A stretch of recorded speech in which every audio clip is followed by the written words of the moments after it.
October 11, 2014. A neon sign buzzes outside a dingy motel in Olongapo City. Inside, under cold fluorescent lights, a 26-year-old Filipina named Jennifer lies dead, her head forced into a toilet. Nearby, a U.S. Marines dog tag stamped Pemberton lies in a pool of water.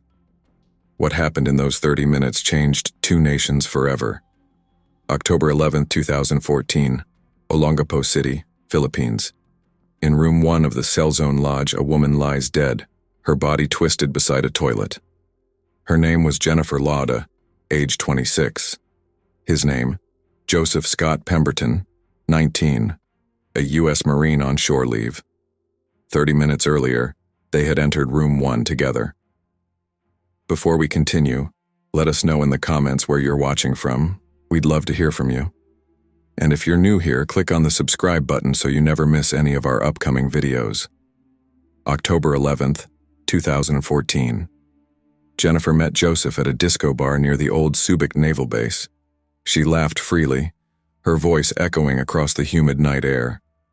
He bought her a drink, joked about his Marine uniform, the weight of his pack. They left. A flicker of neon followed them toward the motel.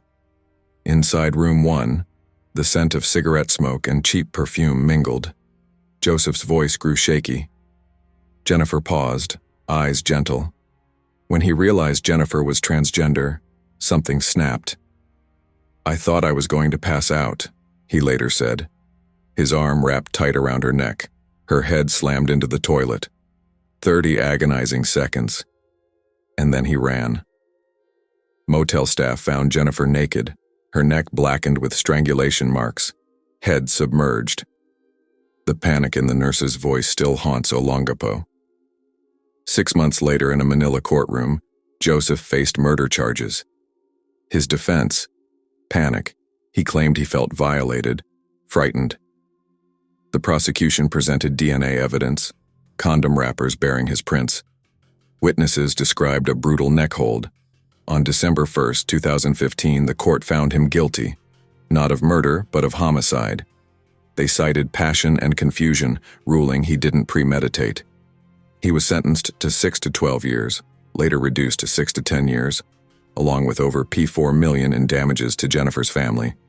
The judge said he dunked her head, then felt disgust when he realized her gender.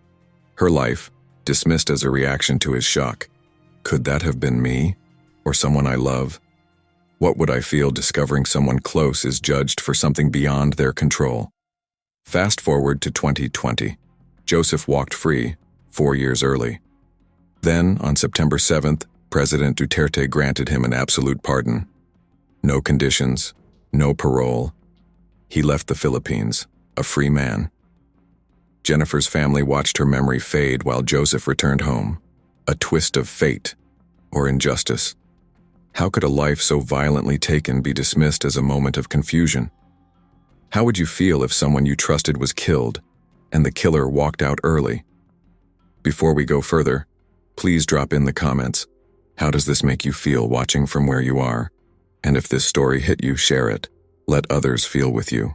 Why did Joseph Scott Pemberton, just 19 years old, barely out of high school, a U.S. Marine deployed in the Pacific, end up accused of killing a woman he had known for less than an hour? He wasn't drunk. He wasn't in a known combat zone. And yet, within just a few hours of stepping off the ship and into the neon-lit streets of Olongapo, a young woman was dead. Her name was Jennifer Laude, a hairdresser, a daughter, a sister, and to the people who loved her, a woman with a quiet strength. But to Joseph, in that motel room, she became something else. Something he claimed he didn't expect. Something he said made him panic. So what really happened in room 1? Why did Jennifer hide the fact that she was transgender? Was it deception? Or was it a matter of safety? A choice she had made countless times before, in a world that was never built to protect people like her. And why was the reaction so swift, so brutal? Was it truly panic? Or was it something deeper? Entitlement, fear, or prejudice that had been there long before Joseph stepped off that ship? What does this moment tell us about the space where identity meets power, and where gender collides with the presence of foreign boots on foreign soil? Jennifer was Filipina. Joseph was a Marine in uniform, backed by one of the most powerful governments on earth. And in the hours and days that followed her death, it became clear that this case wasn't just about one man and one woman. It was about two countries, two legal systems, and two realities that would struggle to find common ground. Jennifer Laude was born in 1988 in the Philippines, assigned male at birth, but from early on, everyone around her could sense she was different. Not confused, not rebellious, just unapologetically herself. By her teenage years, Jennifer was living openly as a transgender woman, in a country where that honesty came with daily risks. And yet, she carried herself with grace. Her friends described her as bold, funny, loyal, the kind of person who made everyone feel welcome the second she walked in. Her dream was simple: open a beauty salon, support her family, maybe fall in love one day with someone who would see her, really see her, for who she was. But Olongapo wasn't exactly a place of dreams. Known for its bars, its port-side economy, and its long history of catering to U.S. military presence, it was also a city full of contradictions, especially for women like Jennifer. Trans women were often pushed to the margins. Jobs were scarce, discrimination was constant, so Jennifer did what many in her situation did to survive. She entered the sex trade, not because she wanted to, but because it kept the lights on, kept rice on the table, and helped her mother, Julita, care for her younger siblings. Julita said Jennifer never complained. She had a way of making hardship look light. Always the first to make others laugh, always the last to talk about her own pain. But behind the smile was fear. Fear of men who thought kindness was an invitation. Fear of being discovered in the wrong moment, by the wrong person. Fear of violence that so many trans women had already experienced before her. And yet Jennifer kept living, kept hoping that one day things would be different. Thousands of miles away, Joseph Scott Pemberton was growing up in New Bedford, Massachusetts, a small-town boy raised with military discipline. He wrestled in high school, kept his head down, got decent grades. His family described him as quiet, respectful, focused. After graduating, he enlisted in the U.S. Marine Corps at just 18. His future was mapped out: boot camp, training, deployment. By October 2014, Joseph found himself aboard the USS Peleliu, part of a joint U.S.-Philippines military exercise. It was his first time overseas, first time off the ship, first night in a foreign city filled with neon signs, unfamiliar sounds, and possibilities he'd never encountered back home.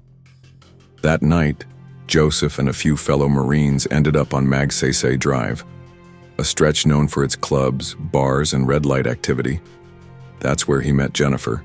She was out with a friend, Barbie, another trans woman. The details of their interaction were brief: a drink, a chat, maybe a laugh. Nothing out of the ordinary. But just after 10 p.m., Joseph left the club with Jennifer and Barbie, and the three walked down the block to the Cell Zone Lodge. Barbie would leave soon after, saying she felt uncomfortable. That left just Jennifer and Joseph in room 1, and within 30 minutes, Jennifer would be dead. 2 people, 1 night. 2 lives that couldn't have been more different. One, raised in a system that trained him to respond quickly to threats. The other, raised in a system that constantly made her feel like one. He had the uniform, she had the makeup compact. He carried the weight of a military code. She carried the fear that one day someone might find out who she really was, and not be okay with it. That night, those 2 worlds collided, and only one of them would make it out of that room alive. It was just past 10 p.m. on October 11, 2014. Jennifer Laude and her friend Barbie had entered the Ambiance nightclub along Magsaysay Drive. Loud music, strobe lights, and the chatter of Marines on shore leave filled the air. It was there, in that dim bar, that Jennifer met Joseph Scott Pemberton. He was drinking with a few fellow Marines, clearly new to the scene but trying to blend in. Jennifer approached him. Some say it was playful, maybe flirtatious. Others say it was quick, straight to the point. But within minutes, a deal had been made. An unspoken understanding between two strangers from opposite worlds. Jennifer and Joseph left the club together, trailed briefly by Barbie, who would later tell investigators that something about Pemberton made her uneasy. When they reached Cellzone Lodge, they paid for room 1 and went inside. Barbie left. What happened inside that small motel room has been debated ever since. There were no witnesses, no camera inside, just 2 people, and then only one came out. 23 minutes after walking in, Pemberton left. Alone. Calm. He didn't run. He didn't panic. He simply walked out, got into a taxi, and returned to base. Jennifer never emerged. The lodge staff wouldn't realize something was wrong until much later that night, when her fiancé, a German national who had been trying to reach her by phone, began calling around in panic. That's when they opened the room. Jennifer was found slumped on the bathroom floor, her head forced into the toilet bowl. She was naked from the waist down, her neck bruised and swollen. Signs of blunt force trauma and strangulation were immediately visible. What made the scene more chilling wasn't just the violence. It was the silence. No shattered furniture, no screaming heard, just a quiet room and a body left like trash. But there was one thing the killer forgot: a muddy boot print near the bathroom doorway. Standard issue for U.S. Marines. It would become the first real lead. Investigators immediately connected the timestamp of Jennifer's check-in to the list of Marines who had been on leave at that time. The overlap was narrow. Pemberton's name surfaced quickly. At first, he denied everything, said he'd gone to sleep early, but inconsistencies began to pile up. Forensics matched the boot print. The lodge had a record of Jennifer checking in with a foreign man. Security footage placed Pemberton near the scene. Then came the biggest tell. Inside his room on base, investigators found his boots, still damp with what appeared to be water from the lodge's bathroom. And yet, he still said nothing. No explanation, no confession, no emotion. The case sent shockwaves through both the Philippines and the United States. Protests erupted. People wanted answers. Who was Joseph Pemberton to decide Jennifer Laude's life had to end? Was it panic? Was it rage? Was it the result of prejudice, fear, or something deeper, something trained into him? It raises questions we still ask today. What happens when someone's identity becomes a death sentence? If you were Jennifer, would you have gone to that bar? If you were Joseph, would you have reacted differently? Do we even know how we'd respond in the moment, stripped of judgment, stripped of pride? By the morning of October 12, 2014, the headlines had already begun.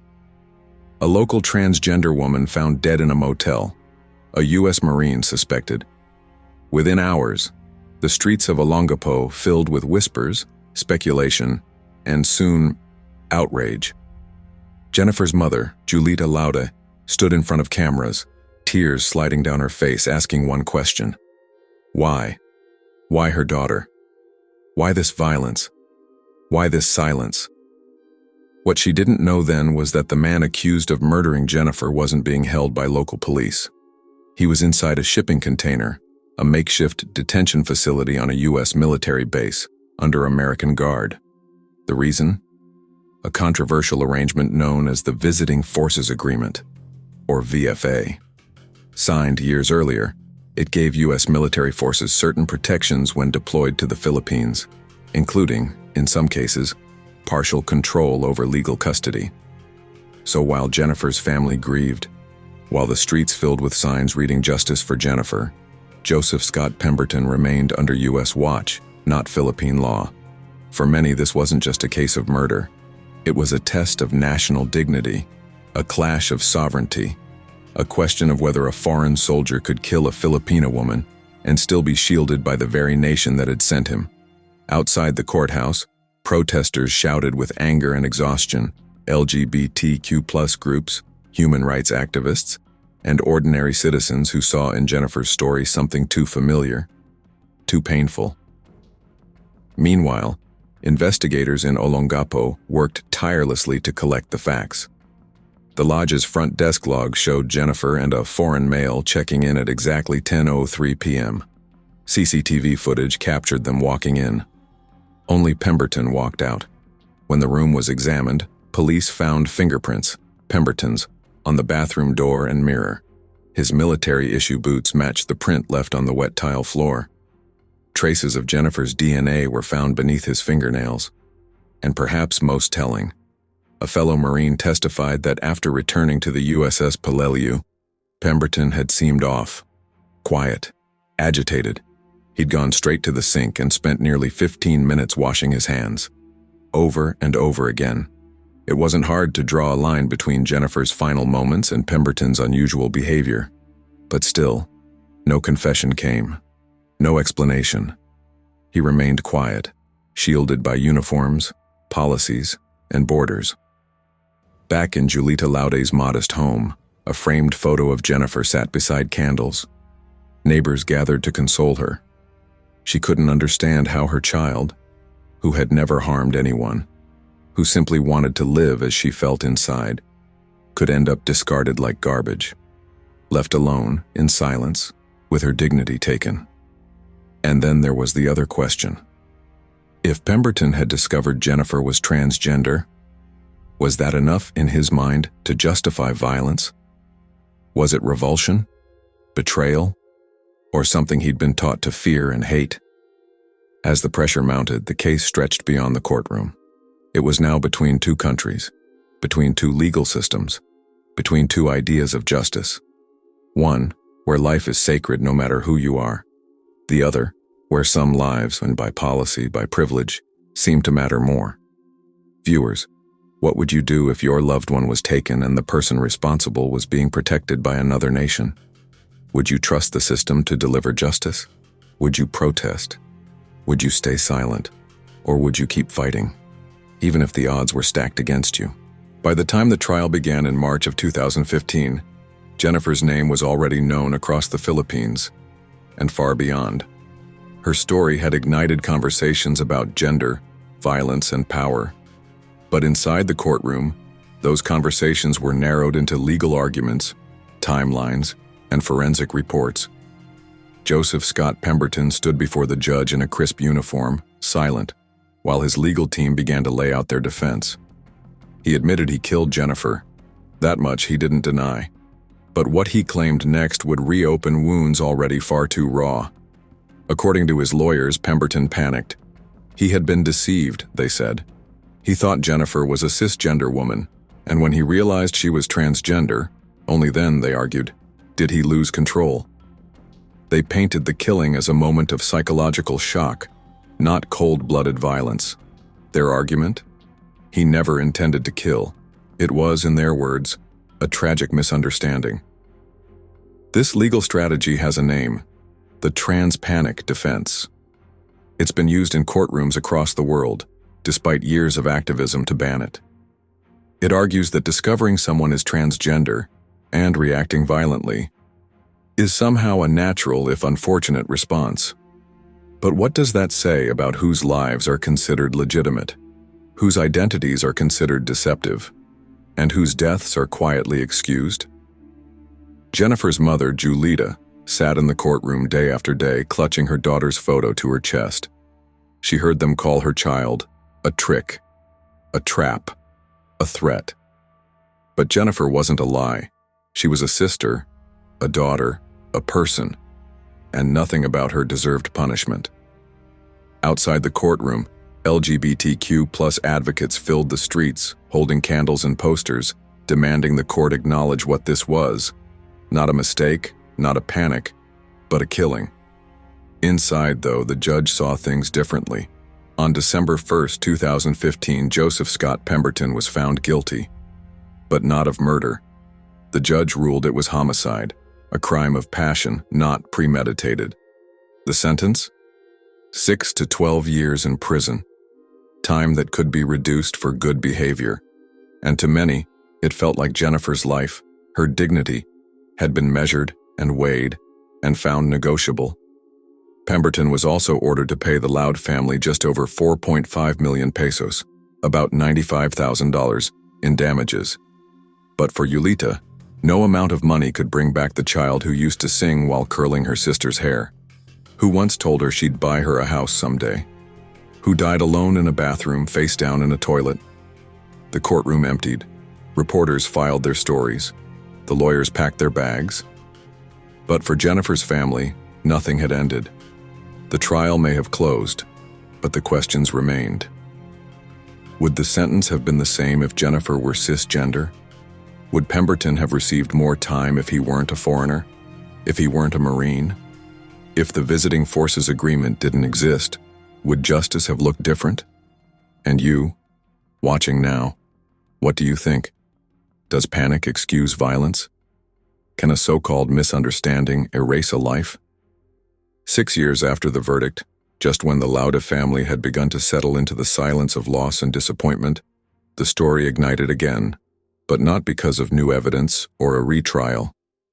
This time, it came from the highest seat of power. On September 7, 2020, Philippine President Rodrigo Duterte issued an absolute pardon to Joseph Scott Pemberton.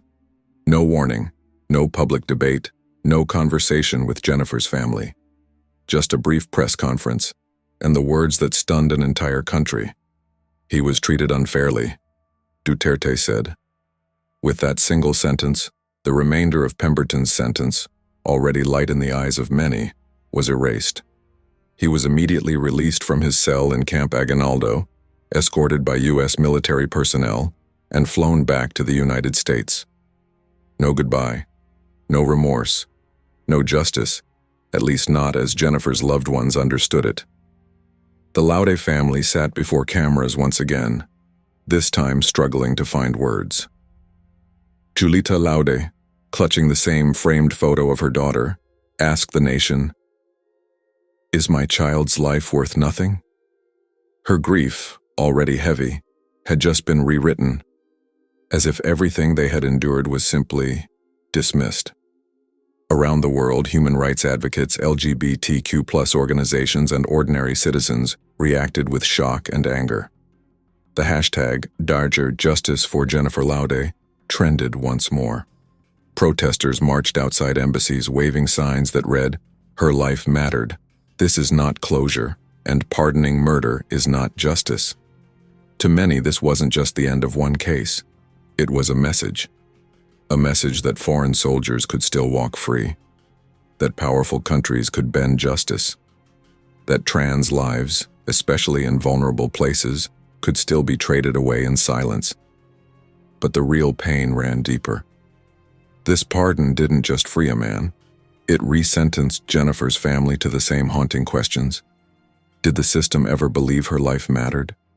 Was her identity always going to be treated as a provocation instead of a reality? And what about you? Watching this from wherever you are right now, how would you feel if this were your sister, your daughter, your friend?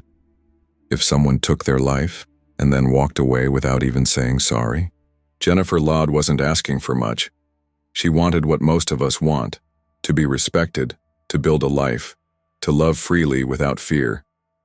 She was someone's daughter, someone's sister, a friend, a woman who dreamed of opening her own beauty salon, a woman who held on to hope even when the world didn't always make room for her.